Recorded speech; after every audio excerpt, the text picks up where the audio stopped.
I was 15 when my father's second wife locked me in an attic and told the world I didn't exist.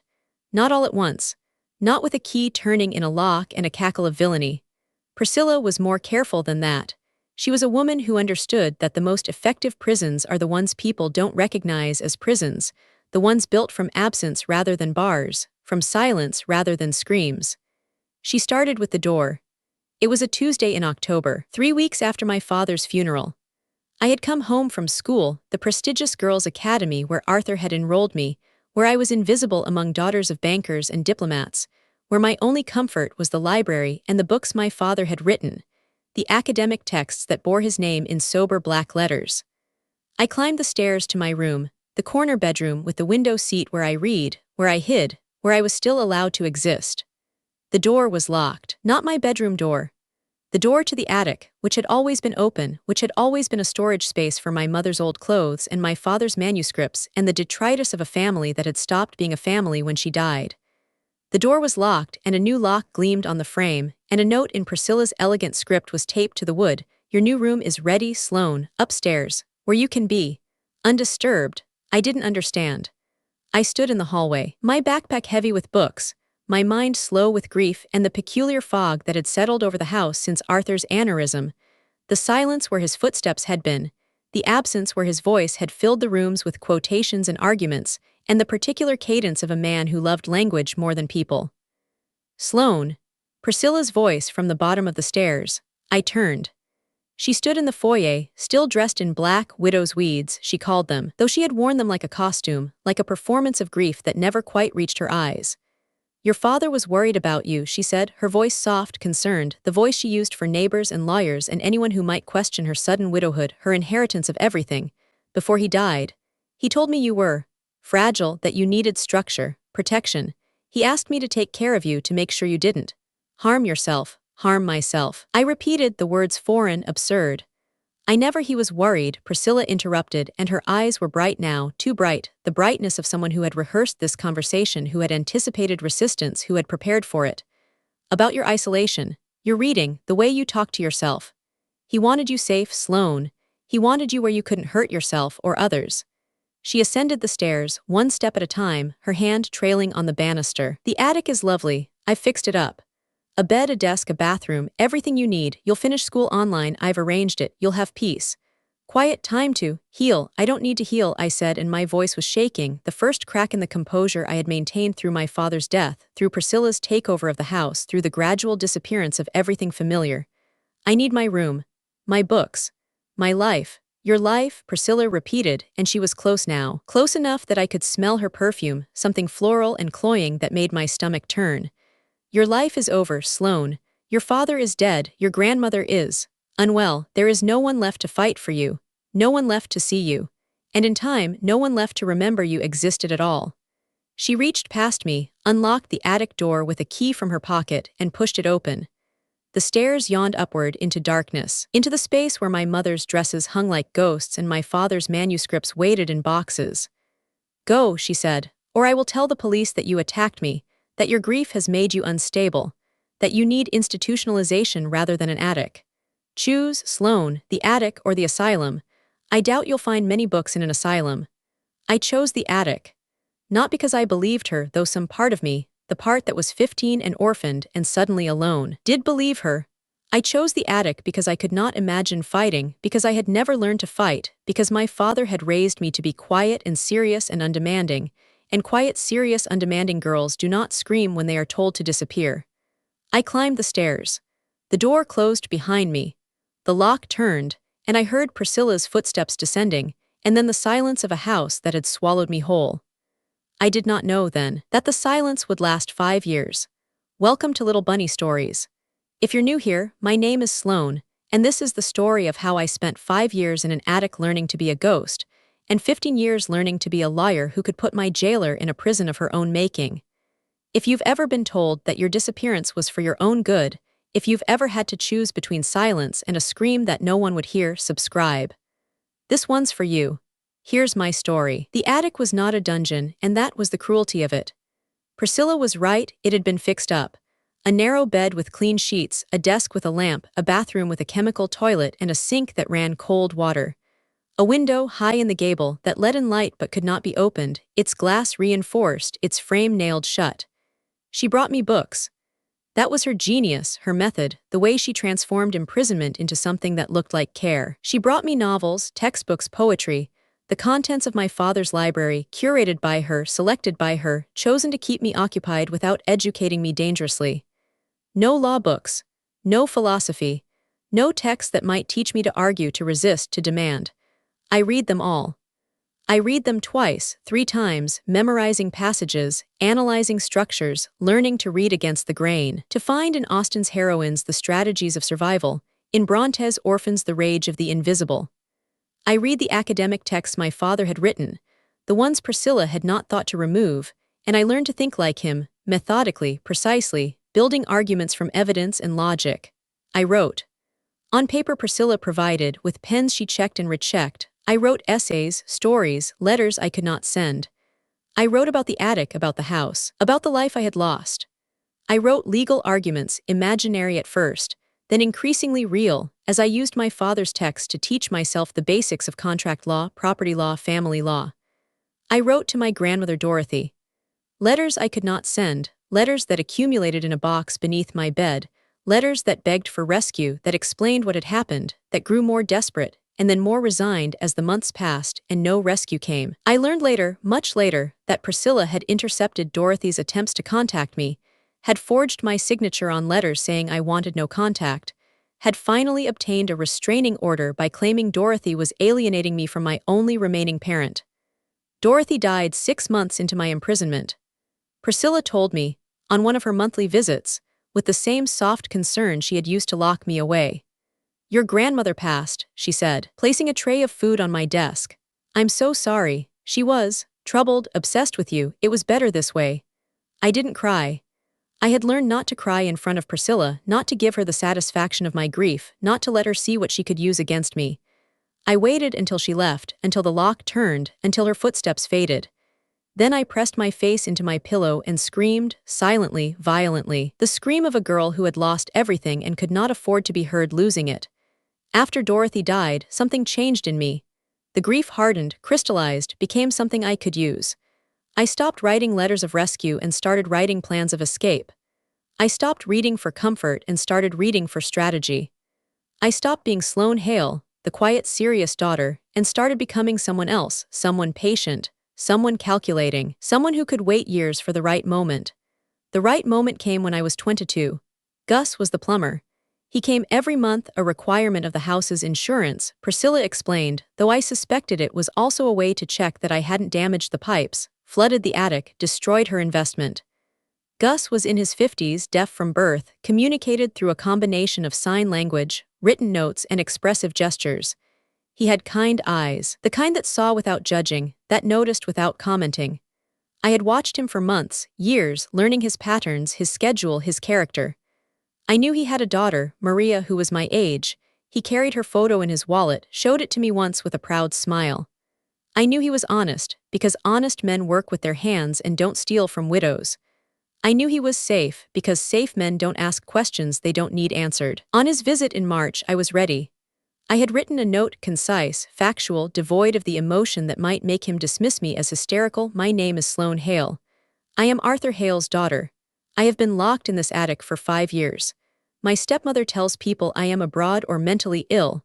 I am neither. I need help. Please do not tell her you saw this. Please help me contact someone who can get me out without alerting her.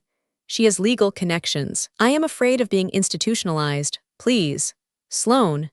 I folded it into a paper airplane, childish, but it would fly, it would reach him, it would be different enough from my usual behavior to catch his attention. When his back was turned, working on the bathroom pipes, I threw it. It landed at his feet. He picked it up. He read it. He looked at me, really looked, the way no one had looked at me in 5 years, seeing me not as a ghost or a problem or a stepdaughter to be managed, but as a person. He nodded. He put the note in his pocket. He finished his work. And when he left a wrench behind, deliberately, I realized later, a tool that would give Priscilla reason to call him back. He returned the next day, alone, with a disposable phone, a SIM card, and a business card for an organization I had never heard of. Freedom House. For victims of domestic captivity. I didn't call immediately. I was afraid of Priscilla finding out, of the organization being a trap, of freedom being another kind of prison. But I kept the phone hidden in the lining of my mattress, and I watched Gus for another month, and I learned that he was exactly what he appeared to be, a man who had seen something wrong and had chosen to act. I called in April. A woman named Alina answered, her voice calm, professional, unsurprised. She had heard stories like mine before, she said. She had helped people escape similar situations. She could help me, but it would take time, planning, caution. Why not the police? I asked. Because your stepmother has legal documentation, Alina said. Custody papers, medical evaluations, a history of your instability. The police would likely return you to her or commit you for evaluation. We need to build a case first. Document everything. Find you a safe exit. How long? Months. Maybe a year. I had waited 5 years. I could wait one more. The escape was anticlimactic, which was Alina's intention. No dramatic rescue, no police raid, no confrontation. Just a Tuesday in November, when Priscilla was at a charity luncheon, her grieving widow routine having evolved into philanthropic community leader, and Gus arrived for a scheduled plumbing check. He unlocked the attic door with a key Alina had obtained. How? I never asked, and I walked down the stairs, out the back door, into a car driven by a volunteer I had never met. I didn't look back. I had learned in the attic that looking back was how you got turned to salt. Freedom House gave me a new identity, temporary, they stressed, just until we could build a legal case. I became Sarah Chen, a name chosen for its commonness, its unremarkability, its distance from Sloane Hale. They placed me in an apartment in Providence, enrolled me in a community college under my new name, connected me with a therapist who specialized in complex captivity trauma. I didn't tell the therapist everything. I didn't tell anyone everything. Some part of me, the part that had planned for 5 years, knew that my story was not just a story of victimhood. It was a weapon. And weapons are most effective when their targets don't see them coming. I studied, not just the courses I was enrolled in, psychology, sociology, the safe subjects that would make Sarah Chen employable. I studied law. I used the community college library to access legal databases, to read case law, to understand the system that had allowed Priscilla to imprison me. I discovered that my case was not unique, that there were other Sloanes, other girls locked in attics and basements and back rooms, other stepmothers and fathers and guardians who had learned that the most effective chains are the ones that don't look like chains. I transferred to Brown University after 2 years, still as Sarah Chen, still funded by scholarships for non-traditional students and survivors of adversity. I told the scholarship committees a version of the truth, domestic abuse, isolation, escape, without naming names, without implicating Priscilla, without revealing that I was building something larger than a degree. I graduated summa cum laude. I applied to law school, Harvard, because it was the best, because Priscilla would have expected me to fail, because I wanted to be undeniable. I was accepted. I finished in the top 5% of my class. I passed the bar in Massachusetts and Rhode Island, and I took a position at a civil rights firm in Boston, specializing in cases that no one else wanted, the invisible victims, the ones who had been disappeared by families, by institutions, by systems that pretended to protect them. And then, finally, I began. Priscilla had not been idle during my absence.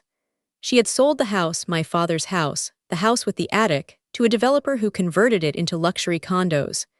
She had moved to a smaller place, a waterfront apartment in South Boston, funded by the last of my father's royalties and the proceeds from the manuscripts she had continued to sell. She had a new identity now, not grieving widow but literary patron, supporter of the arts, collector of rare books. She had also acquired a new daughter. Not legally, she had learned that lesson, the risk of documentation, but socially. A 17-year-old named Caitlin, daughter of a single mother who had died of an overdose, taken in by Priscilla out of the goodness of my heart. Caitlin appeared in Priscilla's social media, at her events, in her carefully curated photographs. She looked like me, same dark hair, same serious expression, same posture of someone who had learned to be invisible. I found 3 others. Girls who had lived with Priscilla for months or years, who had moved abroad or been hospitalized or simply disappeared from her narrative when they became inconvenient. I found their families, their schools, their social workers, the ones who had noticed, the ones who had tried to intervene, the ones who had been blocked by Priscilla's legal documentation, her connections, her performance of respectability. I built a case. Not against Priscilla alone, against the system that enabled her. The judge who had granted her custody without investigating my wishes, my circumstances, my grandmother's concerns. The lawyer who had represented her, who had known I found his notes, his emails, his growing unease that he had suppressed in favor of his fee. The social worker who had visited once, accepted tea and never returned. I didn't sue them. I exposed them. One by one, through legal channels that were painstaking and precise, I made their complicity public. The judge was censured, the lawyer disbarred, the social worker fired. It took 3 years, and I did it all under my legal name, Sloane Hale. No longer Sarah Chen, no longer hiding. And then, the final move. I bought the house. Not the original that was condos now, unrecognizable, but a Victorian in Cambridge, similar in style and period, with an attic that I renovated to be a mirror of my prison. I furnished it with books, with a narrow bed, with a desk and a lamp. And I invited Priscilla to a literary salon, an event for collectors, rare manuscripts, the world she still inhabited. She didn't recognize me at first. 15 years, different hair, different posture, the confidence of someone who had built herself from nothing. She walked into the foyer, elegant as ever, and smiled at me with the polite curiosity of a stranger. "Sloane Hale," I said, extending my hand, "your host." The smile froze. Her hand, reaching for mine, trembled and withdrew. "Sloane," she whispered. "But you were dead," I finished. "Institutionalized, abroad. I've heard all your stories. Priscilla, I've collected them actually. Along with the evidence that they were lies." I gestured to the stairs. "The salon is upstairs, in the attic, I think you'll find it." Familiar, she didn't move. Her face, so carefully maintained, crumpled into something raw and terrified. "You can't, I'll call the police, please do," I said. "I'd love to explain to them why Sloane Hale, who you claimed was mentally ill and abroad, is now a practicing attorney. I'd love to show them the photographs of your other daughters. I'd love to introduce them to Caitlin, who is currently in a safe house, thanks to a tip I provided to Freedom House 3 months ago." I stepped closer, close enough to smell her perfume, the same floral cloying scent from 15 years ago, unchanged, as if she had frozen herself in the moment of my imprisonment. "You told me no one would remember me," I said. "You were wrong. I remembered myself. And now, so will everyone else." I didn't touch her. I didn't need to. I simply gestured again to the stairs, and this time she climbed slowly like a woman ascending a gallows. The attic was filled with people, not police, not prosecutors, but journalists, survivors, the families of girls she had disappeared. Gus was there with Maria, his daughter, now a social worker herself. Elena from Freedom House. Caitlin, pale but present, no longer anyone's prop. And on the walls, my evidence. Photographs, documents, the letters I had written to Dorothy that Priscilla had intercepted. The manuscripts she had sold, now recovered from collectors. The story of my 5 years displayed with the precision my father had taught me, the patience I had learned in the attic, the rage I had transformed into strategy. "This is not a trial," I said, addressing the room, addressing Priscilla, addressing the girl I had been. "This is not a prison. This is simply visibility. You wanted me invisible, Priscilla. You wanted all of us invisible, and today we are seen." She collapsed. Not dramatically, she simply sat down heavily on the narrow bed, her face in her hands, the performance finally exhausted.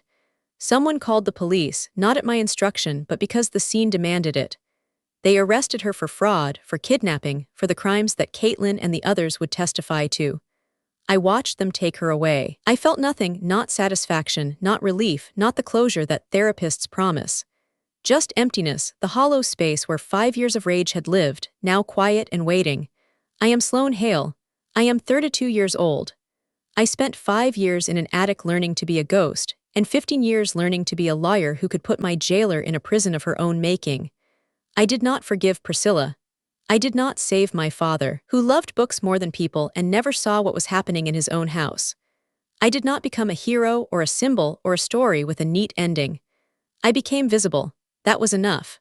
The Victorian in Cambridge is now a center, the Hale Center for Invisible Youth, where teenagers can read, study, plan, wait in safety until they are ready to claim their names. I live nearby, in an apartment with windows at eye level, because after 5 years of looking up, I need to know I can look down. Sometimes I climb to the center's attic, the one I designed as a mirror of my prison. I sit on the narrow bed. I read my father's manuscripts, the ones I recovered, the one he dedicated to me that Priscilla sold and I bought back at auction. I read to the teenagers who come, who listen, who ask if the stories are true. I tell them the stories are always true, even when they're fiction. especially then. See you in the next story.